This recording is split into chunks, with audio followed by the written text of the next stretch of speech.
Faire de l'aviculture son activité principale génératrice de revenus, surtout en cette période de fraîcheur, n'est pas sans difficulté et peut avoir des conséquences sur la poussinière, notamment lorsqu'il s'agit d'assurer le chauffage des poussins. Un mauvais chauffage en période pluvieuse et crée déjà un retard de croissance pour les animaux et parce que ça les stresse et ça crée d'autres maladies liées un peu comme la colibacillose par exemple ou la salmonellose par exemple qui expose un peu plus ces poussins-là. En cette période de fraîcheur, plusieurs facteurs peuvent favoriser l'apparition de certaines maladies. Des fois, on remarque que d'autres poussins commencent par faire de la diarrhée. On remarque qu'ils ne mangent plus.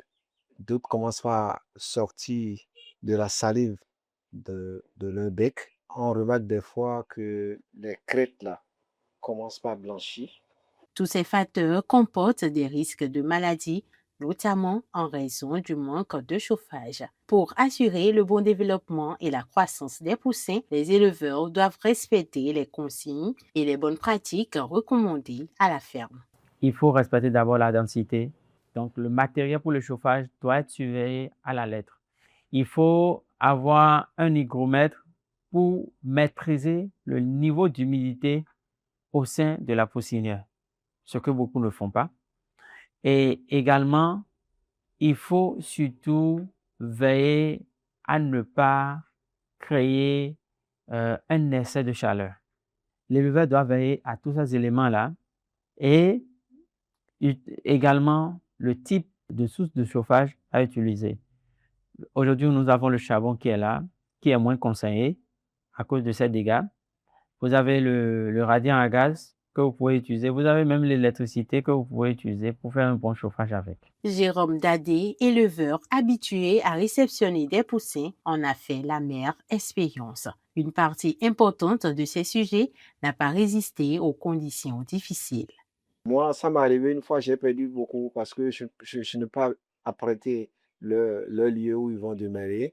Et j'ai amené, je les ai laissés, j'ai laissé le carton là, ça fait au moins 3 heures de temps, mais j'ai perdu plus de 10 dedans quand j'ai apprêté le truc chauffé. Parce qu'au fait, quand ils viennent, le chauffage doit avoir une température donnée. Donc, il faut apprêter cette température d'abord. Donc, si ce n'est pas prêt, ça joue sur eux. Au-delà de ces expériences, une attention particulière doit être accordée aux poussins dès leur réception à la ferme. Du premier jour au troisième jour, il y a une manière de les traiter. Du quatrième jour jusqu'au septième jour, ce mois, il y a des feuilles que je traite avec eux. Louper quelque chose dans ces feuilles, ça perturbe l'organisation. C'est-à-dire que le fait de dire des fois, la négligence fait qu'on perd beaucoup de choses. Au fait, c'est le jeu, ça. Quand tu les négliges, c'est fini, ils commencent pas à avoir des problèmes. Mais quand c'est bien suivi, bien traité, ce qu'il faut qu'on les donne, tu les donnes régulièrement, on n'a pas de problème. Sauf si de naissance, ce poussin est mal, quelque chose est mal passé là-bas. S'il va partir, il va partir. Tu peux tout faire, il va partir. Mais si tu suis bien les données, tout ce qu'on t'a dit de faire, si c'est bien suivi, il n'y a pas de problème.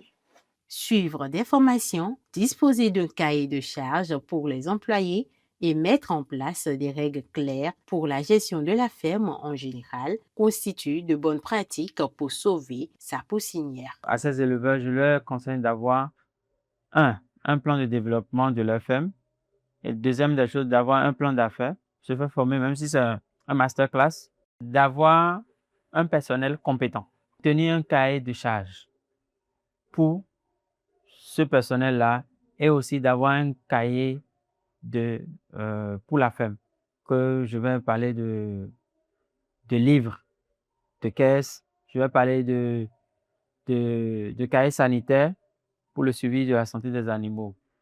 Voilà. Et également un cahier économique pour voir la position qu'il est en train d'entrer, comment ça se donne, comment, quand il vend les œufs, ce que ça donne, ainsi de suite.